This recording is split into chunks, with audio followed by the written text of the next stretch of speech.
Baik, terima kasih banyak Prof. Gam, luar biasa sekali channel modeling. Sudah disampaikan mulai dari yang sangat mendasar sampai pelan-pelan, akhirnya semakin kompleks. Dan sudah banyak pertanyaan juga nih Prof. Gam Iya. di chat, mungkin kita lihat bersama-sama Prof ya. Iya, Pak. Nanti karena kalau sepintas tadi saya lihat ada beberapa yang sama, mungkin nanti bisa dijawab secara langsung setelah kita lihat ya. Pertama ada dari Pak Madeyadnya.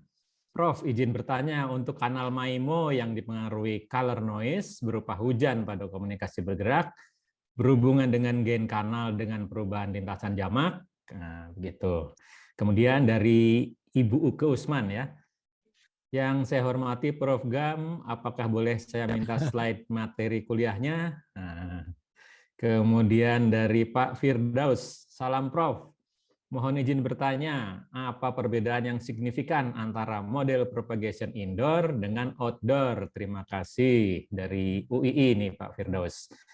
Dari Pak Teguh Prakoso, salam Prof. Gamantio. Mohon informasi tentang ada dua nih. Yang pertama, topik pemodelan kanal yang menarik untuk diriset dengan keadaan Indonesia. Kemudian yang kedua, basic knowledge, method, dan perlengkapan yang harus dimiliki untuk melakukan riset dalam bidang pemodelan kanal. Matur nuwun sangat. Nah, lalu dari Pak Edward Mualim, salam Prof. Mohon izin bertanya, kalau untuk ship-to-ship oversea water communication, memodelkan kanal dan propagasi loss-nya seperti apa ya Prof? Mohon pencerahan, terima kasih. Lalu dari Ibu Dwi Ani, mohon, oh enggak ini, sering absen ini sudah nih. Ya. Kemudian dari Pak Gunawan, apakah materi yang syarat matematik ini dapat di-share? Nah, kemudian dari Pak Galang Hakim, selamat sore Prof. Gam, nama saya Galang Hakim, saya izin bertanya terkait multipath channel pada daerah outdoor dengan banyak benda yang menyebabkan scattering, misalnya di hutan. Mohon pencerahan terkait dengan kanal model yang dapat digunakan untuk analisanya. Dan apakah mungkin frekuensi yang lebih tinggi, misalnya 920 MHz, memiliki coverage lebih jauh dibandingkan frekuensi lebih rendah, misalnya 433 MHz. Lalu dari Pak Arif, Pak Prof. Gam, apakah dimungkinkan pemodelan kanal yang disampaikan ini dapat diaplikasikan atau digunakan pada komunikasi optik, misal VLC? Dan terakhir ini dari Pak Gunawan Cahyadi, minta emailnya Prof. Gam. Monggo, Prof. Gam, Baik, silakan. mulai dari yang pertama ya, Pak ya. Monggo. Sebentar. Yang pertama tadi Pak atau Pak Iadnya. Oh, Pak Madeyatnya Pak ini. Made. Oke, baik. Baik Pak Made. Untuk kanal MIMO yang dipengaruhi kolonel berupa hujan berhubungan dengan gain kanal dengan Oke, Pak Made. Jadi oke, sebenarnya ketika terjadi hujan, maka efek hujan itu memang sebenarnya ada dua. Yang pertama adalah membangkitkan redaman, jadi ada redaman tambahan karena hujan itu, khususnya untuk frekuensi radio di atas 10 GHz ya. Dan satu lagi sebenarnya yaitu membangkitkan noise ya. Jadi meningkatkan noise sebenarnya hujan itu. Jadi bagaimana cara menghitung noise-nya itu bisa dilihat di rekomendasi ITUR ya, mengenai komunikasi terestrial pada frekuensi 10 GHz ke atas. Nah, color noise ada pengaruhnya memang kalau terkait dengan SNR. Jadi biasanya tapi perhitungannya atau pertimbangannya itu kita masukkan dalam link budget. Jadi di dalam link budget itu di bagian noise itu ada tambahan satu item lagi, yaitu rain induced noise, atau kalau saya lupa istilahnya ya. Jadi di situ kita tambahkan berapa dB daya noise yang ditimbulkan oleh hujan. Nah, tadi yang saya sampaikan tadi adalah efek hujan yang dalam bentuk redaman. Jadi saya sendiri melihat bahwa kelihatannya efek redaman ini lebih besar dibandingkan efek yang muncul dalam bentuk noise tadi. Jadi oleh karena itu dalam model-model kanal yang yang pernah kita teliti itu lebih banyak yang melihat pada efek hujan dalam bentuk redaman. Ya, jadi kalau redaman tentunya ya akan terkait dengan gain kanal ya. Jadi tadi misalkan di slide yang terakhir sebelum kesimpulan tadi itu redaman hujan yang muncul di situ itu nanti satuannya desibel dan itu nanti masih harus ditambahkan pada path loss misalkan ya, path loss atau bisa juga mungkin ada redaman karena difraksi dan lain sebagainya. Nah, itu masih harus ditambahkan di situ atau mungkin shadowing ya, shadowing. Nah, jadi redaman hujan yang diperoleh dari model tadi itu ditambahkan dalam skala desibel ya, kita tambahkan pada redaman dengan penyebab yang lain. Jadi yang kayak path loss ataupun shadowing loss tadi itu. Saya rasa itu ya jawaban saya. Kemudian yang ini apakah boleh saya minta slide materinya? Boleh, nanti saya buatkan gimana caranya ya? Belum sempat saya PDF-kan. Nanti saya PDF-kan dulu, nanti saya titipkan Pak Piseto mungkin ya. Boleh Pak Ya. nanti. Ya Pak.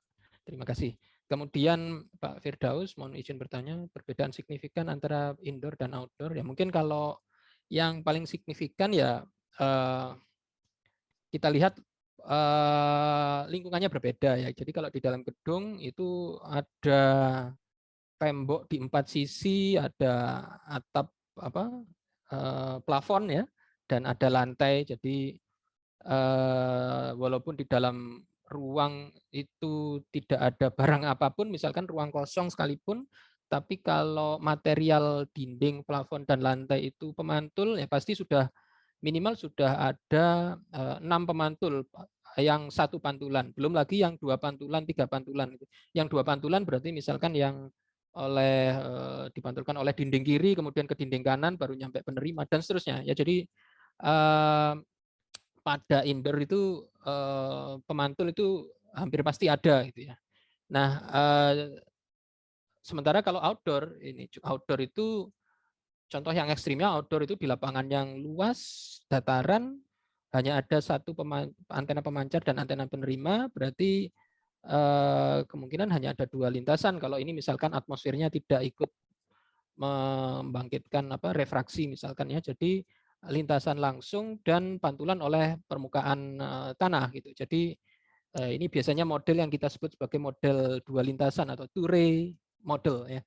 Nah, jadi kondisinya amat sangat bertolak belakang kalau dilihat dari keberadaan pemantul ya. Nah, begitu indoor ini terisi dengan barang-barang ya, dengan barang-barang misalkan di lab atau di ruang kerja, di lab lah katakanlah ya, itu kan banyak instrumen, alat ukur dan lain sebagainya yang mungkin juga rak besi ya dan lain sebagainya, itu akan menjadi pemantul sehingga dalam hal ini sebenarnya jumlah lintasannya cukup banyak gitu ya. Ya saya nggak bisa bilang bahwa yang outdoor jumlah lintasannya lebih sedikit juga, nggak harus begitu ya, karena di outdoor itu juga ada kemungkinan banyak objek yang menjadi penghambur ataupun pemantul ya. Nah, satu hal lagi yang sangat berbeda seperti tadi yang sudah saya sempat sebutkan adalah multipath spread ya. Jadi karena posisi indoor itu ya udah terkungkung oleh batas-batas dinding tadi itu, maka multipath spread-nya itu tidak akan sebesar kanal outdoor, karena kalau kanal outdoor misalkan ada pantulan yang disebabkan oleh gedung yang letaknya sangat jauh misalkan, atau oleh gunung misalkan ya, jadi pantulan itu baru datang setelah sekian mikrosecond ya, sehingga multipath spread dari kanal itu juga bisa sampai satuan microsecond gitu ya, 50 microsecond misalkan ya, itu kalau jauh sekali itu. Nah, itu gambarannya ya Pak ya, penyebab perbedaan yang mungkin bisa terlihat paling berbeda antara indoor dan outdoor. Berikutnya ini Pak Teguh, topik pemodelan kanal yang menarik untuk diriset dengan keadaan Indonesia dan basic knowledge yang metode dan perlengkapan yang harus dimiliki. Oke. Untuk di Indonesia itu sebenarnya kita punya banyak peluang, dan selama ini yang saya lakukan bersama teman-teman di ITS itu juga itu sebenarnya. Jadi kita lihat bahwa yang sangat membedakan Indonesia dengan sebagai sebuah negara di daerah tropis ya dengan negara maju ya. Negara maju itu kebanyakan, hampir semuanya mungkin ya, itu Amerika Utara itu ya, Amerika Serikat, Kanada, kemudian Asia Timur dan Eropa ya, itu semuanya berada di daerah non tropis. Sementara Indonesia itu ada di daerah tropis. Dan kalau kita lihat pemodelan kanal yang dipengaruhi oleh posisi posisi dan iklim ini untuk daerah tropis itu sangat jarang. Jadi itu sebenarnya peluang kita. Jadi kalau mau pemodelan kanal yang khas Indonesia itu pasti adalah yang disebabkan oleh posisi Indonesia di mana negara Indonesia ini berada itu ya. Jadi pertama millimeter wave itu terus khususnya yang terkait dengan pengaruh redaman hujan. Itu mungkin masih sangat perlu diteliti ya, karena misalkan model variasi spasial itu kita belum banyak tahu kalau di negara tropis, di daerah tropis. Kemudian kita juga di daerah tropis tapi juga merupakan negara kepulauan. Jadi tadi ada pertanyaan berikutnya tadi ya, komunikasi di atas permukaan laut gitu ya. Itu juga satu hal yang mungkin hasilnya akan berbeda dengan hasil pengukuran di negara lain yang non tropis ya. Dan belum termasuk juga misalkan bukan pengukuran kanal radio tapi pengukuran kanal underwater acoustics. Itu juga mungkin berbeda antara di daerah lautan tropis dengan lautan yang non tropis ya. Kemudian lainnya lagi ini sistem komunikasi HF tadi itu juga bisa berbeda karena Indonesia terletak di ekuator, jadi cukup dekat dengan ekuator geomagnetiknya bumi ya, sehingga tentunya akan berbeda perilaku ini tadi, ionosfernya tadi terhadap gelombang radio pita HF dibandingkan dengan di daerah yang non tropis, yang bukan non tropis, yang jauh dari geomagnetik ekuator. Jadi ada banyak hal seperti itu yang bisa kita teliti. Nah, mungkin yang mana yang menarik dan akan banyak dicari? Ya mestinya yang terkait dengan teknologi yang sedang berkembang. Dan berarti 5G, dan 5G itu kaitannya dengan mungkin paling kelihatan adalah yang dengan millimeter wave. Ya, jadi dalam hal ini pemodelan efek redaman hujan itu sangat penting. Tadi saya bilang ada variasi waktu maupun variasi spasial, itu sangat penting. Variasi spasial sangat penting karena akan menentukan ini, bisa nggak sih millimeter wave itu digunakan untuk 5G di Indonesia. Dan kalau bisa, kalau memang bisa, itu syaratnya apa? Ya, jadi apakah perlu cell site diversity, apakah perlu modulasi adaptif atau apapun lainnya gitu ya. Nah, itu sangat perlu untuk diteliti sebenarnya. Jadi model kanalnya dulu sangat diperlukan ya. Kemudian basic knowledge ya, saya sendiri ini sebenarnya orang yang setengah gitu ya, setengah-setengah. Jadi saya itu sedikit masuk ke propagasi radio, orang radio, tapi saya juga masuk juga di sistem komunikasi. Jadi kalau dilihat di society-nya pun saya anggota Communication Society, tapi juga anggota Antennas and Propagation sebenarnya. Jadi itu yang jadi kalau menurut saya basic knowledge-nya adalah pengetahuan mengenai mekanisme perambatan gelombang radio. Ya. Metode perlengkapan, nah ini perlengkapan ini memang yang tidak terlalu murah, tapi sekarang mulai ada yang cukup murah. Jadi misalkan pengukuran ya, misalkan ya, kalau untuk jarak jauh sekarang ini sudah ada software defined radio ya dengan berbagai tipe ya. Jadi contohnya yang mungkin tinggal beli, Bu Umay tadi yang saya sempat singgung tadi juga pernah menggunakan, itu adalah contohnya yang buatan National Instrument misalkan, itu tinggal beli, bisa diprogram untuk misalkan kalau sekedar untuk carrier aja kan gampang gitu. Dan mengapa itu yang saya singgung, karena metode pengukuran lainnya itu misalkan pakai katakanlah kayak vector network analyzer, itu nanti jarak maksimumnya akan sangat terbatasi oleh panjang kabel gitu ya, karena harus selalu nyambung ke kabel. Tapi kalau SDR, software defined radio, itu apa, jaraknya bisa cukup jauh gitu ya. Oke, saya rasa itu ya jawaban untuk Pak Teguh. Pak Edward, nah ini tadi ship to ship over sea water. Ya model kanal dan propagation loss-nya, nah ini menarik sebenarnya ya. Jadi tergantung frekuensi tentunya. Jadi frekuensi berapa yang mau kita gunakan. Karena ada pita frekuensi tertentu mungkin yang terpengaruh oleh hamburan troposfer misalkan ya. Jadi dalam hal ini beda frekuensi juga perlu beda model kemungkinannya. Dan model yang seperti apa. Nah ini perlu penelitian ya, nggak bisa langsung menjawab ya.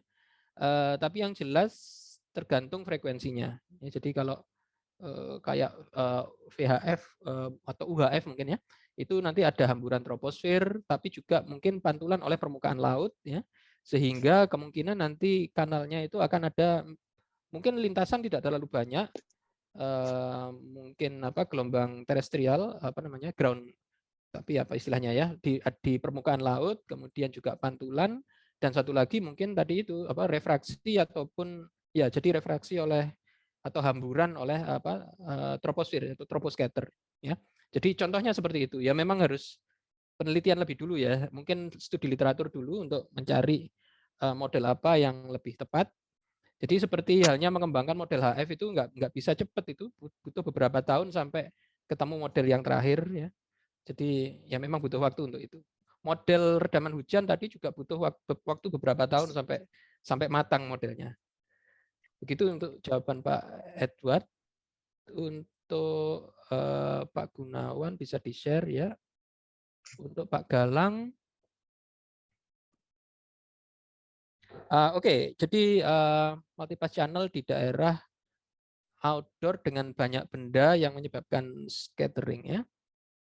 Oke, misalkan tadi saya lihat sebentar. Yang menyebabkan misalnya di hutan ya. Oke, jadi di hutan. Nah, di hutan ini juga menarik ya, kalau kita misalkan ingin mendesain suatu sistem komunikasi yang nanti misalkan antara sebuah sensor yang terletak di hutan gitu ya, antar sensor yang terletak di hutan, jadi nanti komunikasinya itu akan terpengaruh oleh vegetasi gitu. Nah, sekali lagi ini juga bergantung pada frekuensi, dan ini juga sudah disebutkan oleh Pak Galang sebenarnya ya. Jadi ada misalkan 920 dengan 433. Mana yang coveragenya lebih jauh? Saya belum pernah mempelajari itu ya, tapi mungkin biasanya sih kalau saya mulai dengan studi literatur gitu ya. Yang utama mungkin adalah efek vegetasi. Jadi efek vegetasi ini pun juga perlu kita perhatikan. Mungkin akan ada perbedaan antara vegetasi dalam keadaan kering ya dengan vegetasi pada kondisi lembab. Jadi misalkan pagi hari embun gitu atau setelah hujan ya. Nah, itu mungkin akan ada variasi di situ misalkan yang terkait dengan redaman dan hamburan oleh vegetasi.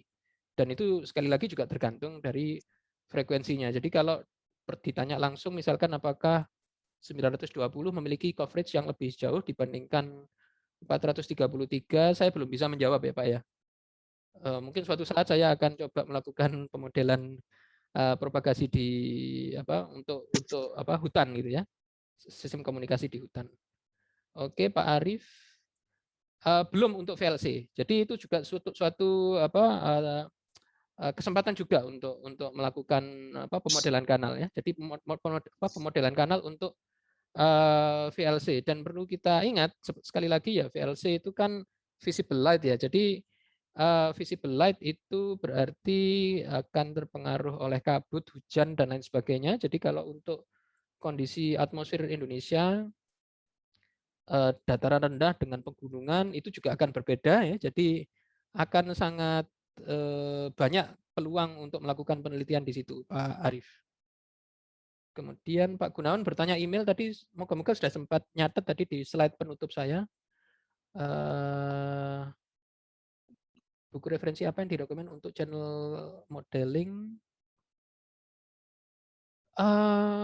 Setahu saya itu belum ada buku yang khusus membahas tentang pemodelan kanal ya. Jadi kalau terkait dengan mekanisme propagasi sampai membahas model kanal, buku siapa ya? Bukunya mungkin J.D. Parsons ya, atau mungkin ada buku lain yang sejenis itu yang di samping membahas mekanisme propagasi juga pemodelan kanal ya. Kemudian bagaimana menghubungkan analisis channel dengan link budget aspeknya. Ada contoh real. Oke, saya coba pikirkan dulu jawabannya. Contoh real ya. Jadi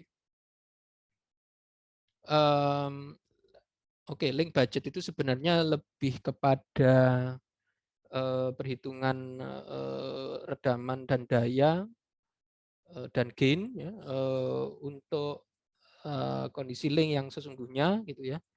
Nah, sementara model kanal itu nanti sebenarnya lebih pada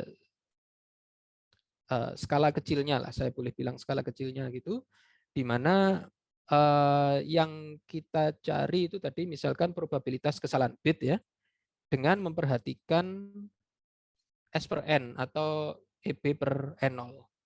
Ya, jadi artinya EB per N0 ini harusnya kalau mungkin saran saya mungkin ini, salah satu yang bisa menjawab ini adalah kalau kita baca bukunya Proakis ya, Proakis di bab yang mengenai kanal fading ya. Jadi ada EB per N0 rata-rata ya, dan EB per N0 rata-rata ini bisa kita peroleh berdasarkan link budget untuk large scale attenuations tadi itu ya, dengan meliputi gain antena, daya pancar dan lain sebagainya. Kemudian kita anggap itu sebagai rata-rata, kemudian nanti akan ada variasi karena fading. Ya, jadi mungkin apa namanya, kita bisa melihat dari sisi itu sebenarnya. Jadi sebenarnya perhitungan misalkan kinerja probability bit error probability sebagai fungsi EB per N0 itu kita lakukan setelah kita melakukan link budget ya. Jadi di mana hasil dari link budget itu adalah nilai rata-rata EB per N0 misalkan, yang nantinya kemudian akan mengalami fading, mengalami redaman hujan dan lain sebagainya. Kalau contoh real saya belum pernah lihat memang, tapi ketika kita mendesain misalkan sebuah sistem pengukuran misalkan ya, itu sistem pengukuran itu bukan sistem komunikasi karena sistem pengukuran kanal kan ya, sistem pengukuran untuk pemodelan kanal. Itu pun dari awal kita harus sudah melakukan link budget dulu. Mengapa? Karena dari link budget itu harus tersedia cukup power margin untuk memungkinkan terjadinya fading tanpa terlalu mengganggu efek tanpa terlalu membahayakan terjadinya outage, gitu ya, terlalu membahayakan terjadinya outage. Ya, jadi mungkin link budget itu nanti kaitannya dalam hal ini adalah dengan power margin ya, untuk menyediakan power margin untuk mengakomodasi terjadinya fading, jadi kayak semacam redaman tambahan karena fading itu tadi. Contoh real saya belum pernah lihat memang, tapi itu hal bagus nanti ya untuk dijadikan suatu contoh itu ya kalau dalam kuliah. Terima kasih Pak Gunawan. Ini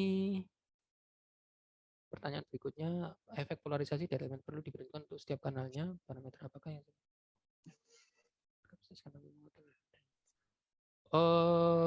ya untuk polarisasi jadi polarized MIMO tadi ya, untuk tiap elemen, untuk tiap antena ya tetap perlu diperhitungkan. Maksudnya mungkin setiap lintasan ya. Jadi perlu diperhitungkan untuk setiap lintasan ya, dan intinya itu kan kalau MIMO itu menerapkan MIMO, kita kan menginginkan korelasi sekecil mungkin antar antena yang berbeda. Nah, untuk antena-antena dengan polarisasi yang sama, korelasi itu diperkecil dengan mengatur spasi antar antena. Tapi untuk apa namanya, antena dengan polarisasi yang berbeda atau yang ortogonal, walaupun apa namanya, posisinya cukup berdekatan pun itu korelasinya menjadi rendah karena polarisasinya ortogonal. Jadi itu pemikirannya seperti itu, ya. Nah, tentu saja kita belum sampai membicarakan masalah fisiknya ya, mutual coupling gitu dan seterusnya itu akan ada efeknya di situ. Tapi idenya itu seperti itu. Jadi apakah mana tadi parameter apakah yang signifikan dipengaruhi oleh hal tersebut? Jadi sebenarnya yang dipengaruhi oleh polarisasi yang berbeda itu adalah itu tadi korelasi yang lebih kecil antara dua antena yang polarisasinya ortogonal, ya. Apakah ada kaitannya dengan kapasitas? Ya jelas ada gitu ya, karena apa namanya, makin ortogonal antena-antena yang digunakan dalam sistem IMO itu tentunya kapasitasnya juga akan makin besar. Oke, kemudian apakah di awal kuliah ini dapat dipakai pula pada komunikasi serat optik ya? Kalau komunikasi serat optik itu boleh dibilang sudah tidak ada unsur yang fenomena yang acak ya. Jadi kecuali noise mungkin ya, atau yang ya katakanlah noise gitu ya. Walaupun noise-nya beda mungkin ya dengan yang gelombang radio gitu ya. Tapi yang saya bahas tadi itu adalah untuk komunikasi pada kanal propagasi radio. Ya, jadi khususnya kalau serat optik ya, karena itu sudah terbimbing gitu ya, serat optik itu adalah sebuah waveguide, jadi sudah nggak ada yang ada unsur yang sifatnya atau faktor yang sifatnya acak. Ya. Konversi sinar ke elektronik dan seterusnya agak beda lah Pak ya. Jadi menurut saya itu juga sudah cukup bisa kita anggap deterministik begitu ya mungkin ya. Jadi agak beda dengan kanal, cukup berbeda dengan kanal propagasi radio ya. Begitu Pak Gunawan. Waduh Pak Satrio ini pertanyaannya sulit ini.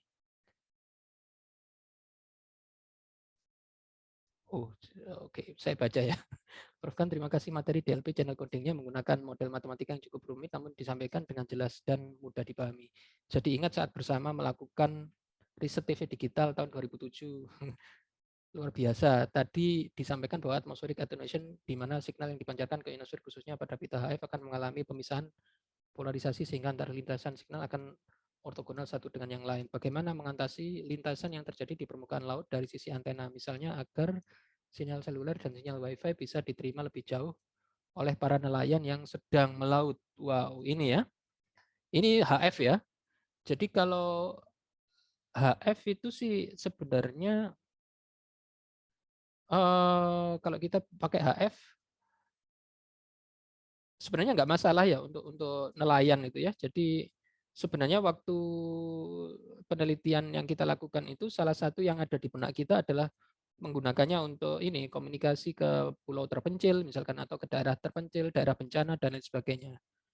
Jadi bagaimana mengantisipasi lintasan yang terjadi di permukaan laut. Jadi kalau yang untuk ionosfer itu tidak ada pengaruhnya karena itu sudah berada di luar troposfer, Pak ya. Jadi sudah tidak dipengaruhi oleh permukaan laut sebenarnya.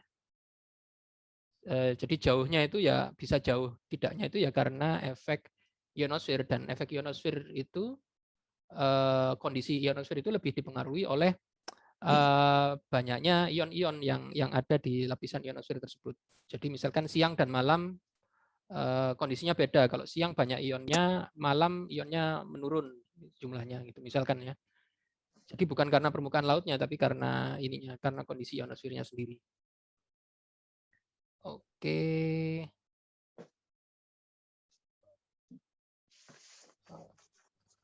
Oke, saya rasa sudah Pak ya. Ya Pak, terima kasih Pak Wiseto, semuanya kayaknya sudah terjawab. Baik, Prof. Gam, terima kasih banyak. Juga nanti kami akan ini ya, setelah dapat materi dari Prof. Gam, kita akan sampaikan kepada para peserta yang hadir sore hari ini. Juga ini terima kasih atas apresiasinya Pak Fauzan dan juga Ibu Aisyah. Ada usulan ini ya untuk share record. Baik, nanti kami akan coba arrange supaya ini saya izin dulu ke Prof. Gam nih, boleh nggak recordingnya di-share? Boleh Pak, silakan Pak. Boleh ya, baik. Saya Kalau nanti gitu. juga akan ikut download kalau di-share. Jadi saya taruh di YouTube saya boleh ya Pak ya? Boleh Pak, boleh. Nanti kita juga akan taruh juga gitu ya. Nanti kita, jadi ini udah kayak YouTuber aja berbagi konten ya Pak. Iya Pak. Wah ini ada usulan lagi Pak dari Pak Gunawan nih. Minta dibuatkan WA group tentang channel modeling. Waduh, oke. Monggo ini ke Pak Gam nih. Monggo. Wah ini jadi apa? Jadi perkumpulan ini ya, perkumpulan channel Mau menemani Pak Gam untuk riset channel modeling. Tadi kan katanya masih sedikit ya. Jadi mudah-mudahan tambah banyak komunitasnya nih. Iya Pak. Ya monggo nanti kalau misalkan ini nanti apa? Monggo yang memprakarsai bisa komsok atau kalau enggak ya nanti saya bisa bikinkan, nanti bikin invite link gitu ya Pak ya. Boleh. Baik. Wah, ini udah ada komentar lagi nih. Cikal Bakal Research dan Collaboration Group. Wah, mantap, Prof. Mantap. Baik, terima kasih banyak Bapak Ibu dan kawan-kawan semua. Ini sebelum kita tutup, kita akan coba foto bersama begitu ya. Ini saya minta bantuan dari Mbak Laili. Silakan Mbak Laili diatur supaya kita bisa foto bersama-sama. Kameranya on semua berarti. Iya, silakan kamera di-on-kan. Ya, dimohon ke rekan-rekan sekalian untuk on kamera dan mengganti background yang sudah disediakan. Kalau background, kalau perlu waktu mungkin ya tidak usah dipaksakan. Yang penting kameranya on. Ya. Monggo. Ditunggu dulu ya, Pak. Silakan. Terus pakai aba-aba ya, Mbak. Baik. Pakai cheese nggak, Pak?